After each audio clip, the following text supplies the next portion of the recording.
What is up, guys? Infinite Loop here. I have a PvP for you on Lost Temple. This is a game between LiquidTyler, the blue Protoss at the 3 o'clock position, and Huck, the red Protoss at the 9 o'clock position. Huck and LiquidTyler, two big names. This was actually a game from the MLGDC tournament that they had. That was last weekend. Very good event. Big names showed up. Idra was there, QXC was there, Huck was there, and Idra ended up winning the whole thing. I don't even think he lost an entire series. I don't think he ever dropped down to the losers bracket, if I remember correctly. But regardless, I am going to talk a little bit about an important concept about when you're harassing your enemy. You almost always want to go for the worker line, unless you there's obviously certain situations where you wouldn't, but in most cases I'm going to explain to you why you do. So say you have a probe, right, and you've got a pylon up.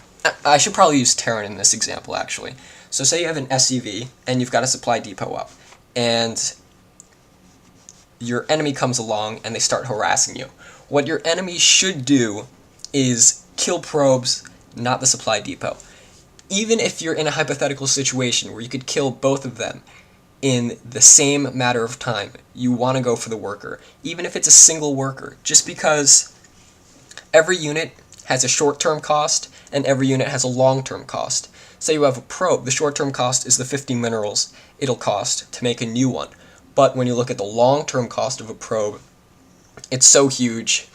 After I explain this to you, you'll realize why you never want to go for the supply depot instead.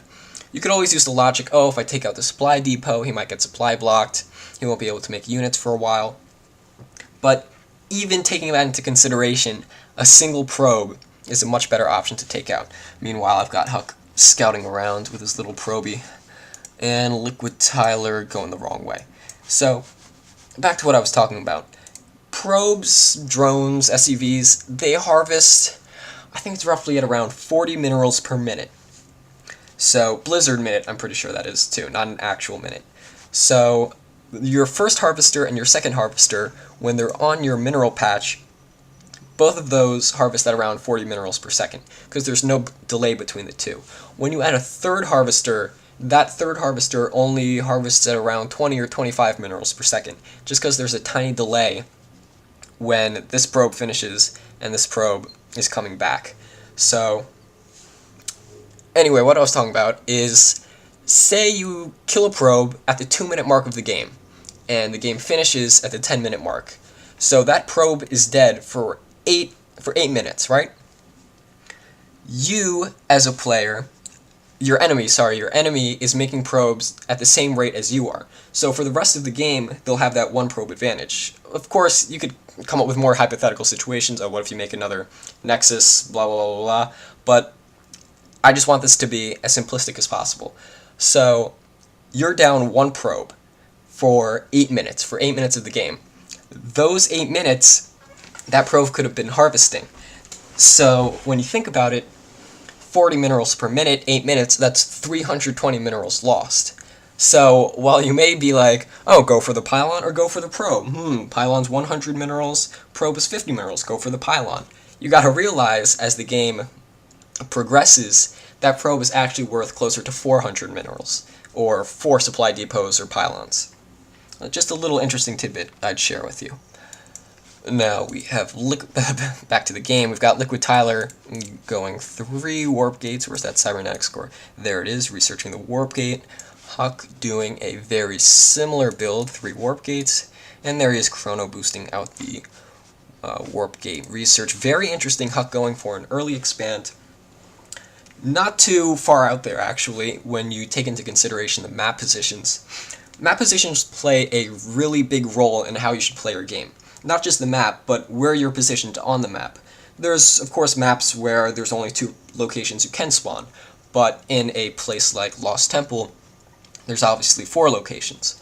So Huck knows that his opponent is a pretty far walking distance from his base. Even air to air would still be kind of far. So it's much safer to go with an early expand, just because it's easier to defend. It takes longer for LiquidTyler to move his army all the way across. So LiquidTyler is going to notice this fast expand. Actually, did he see that? Yes, he did see it. So he knows he's going to have to put on early pressure if he wants his fast expand to fail. If your opponent is fast expanding, you always have to take into consideration that that fast expand came at a cost. They're not going to have equal probe count to you early game, and they're almost definitely not going to have an equal army count, unless they're just better at macro management than you are. In which case, sorry, not much you can do.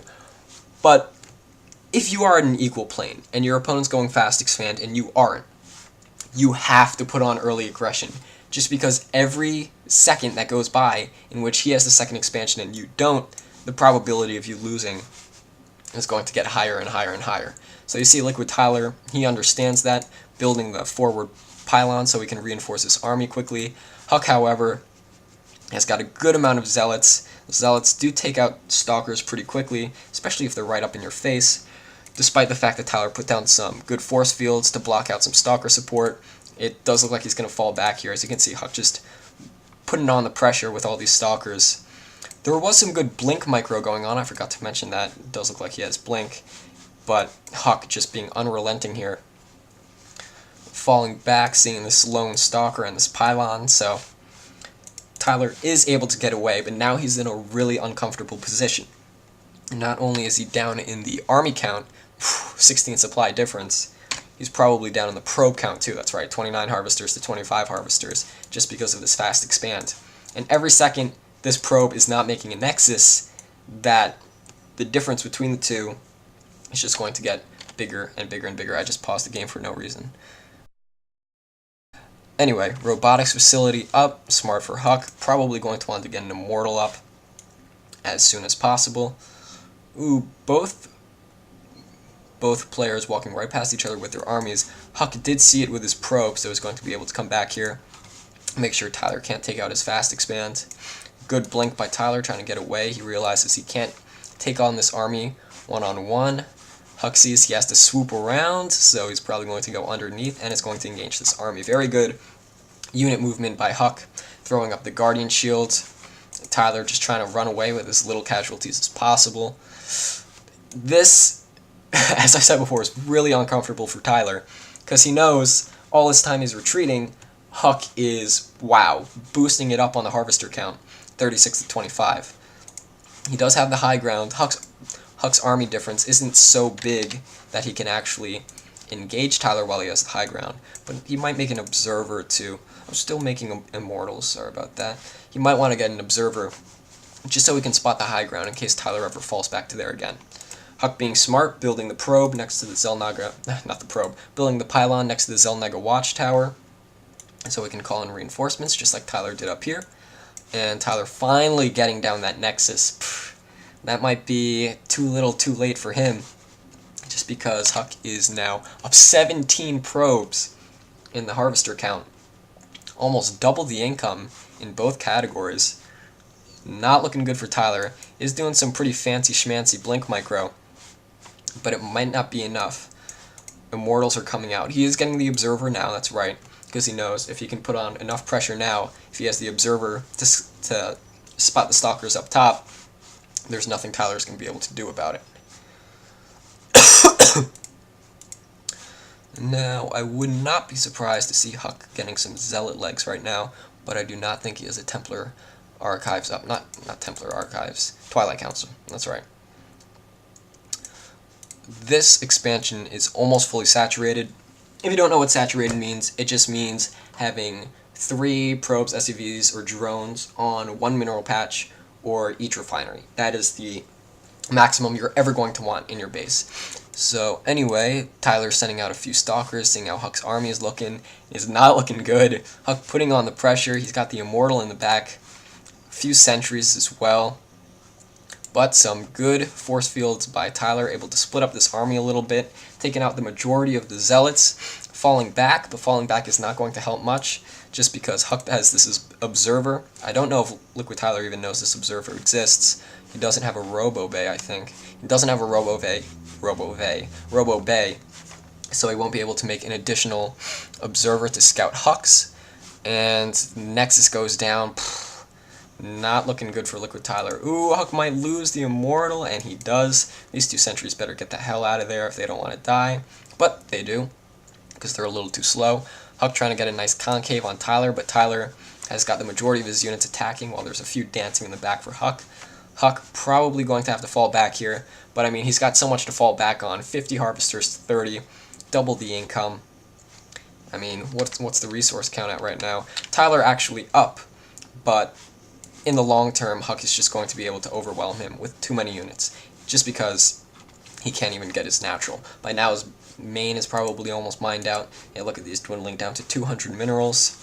Huck's got the Observer in the base. He can be watching everything Tyler is doing. No Robobay coming up, so he's just going to be stuck on tier 1 units.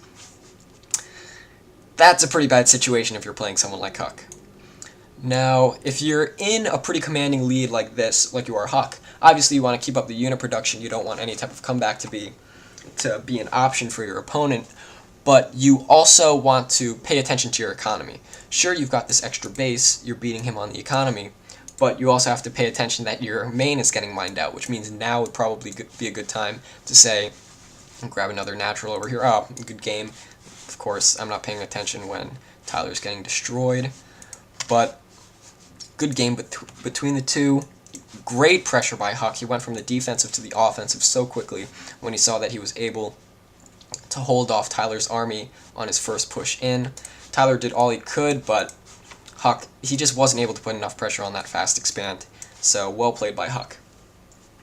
Now, before I go off, I just wanted to say thank you for viewing my video, and I've been doing commentaries only for now, commentaries as well as a little bit of tips and tutorials thrown in, but what I also want to do is, if you want, go ahead and send me your replays. I'd love to do a Day 9-esque thing in which I review other people's replays. I know that helps a lot when you actually have a single person watch your game and tell you exactly what you can improve on, as opposed to showing a pro level game. Because when you watch a pro level game, a lot of times what happens is it's just so much good stuff thrown at you, you can't absorb it all. You can't remember all these little things to do that these pros do, like Huck and LiquidTyler. So, I don't care if you're bronze, silver, gold, platinum, diamond. If you're diamond rank 1, you probably don't want to be asking me. I mean, I'm diamond 2, but you probably learn more watching from a Day 9 daily, but I'd love for you to send me your replay. You can upload it to SC2replay.com, or if you can find a way to attach it to an email. My email is theloop@infinite@gmail.com.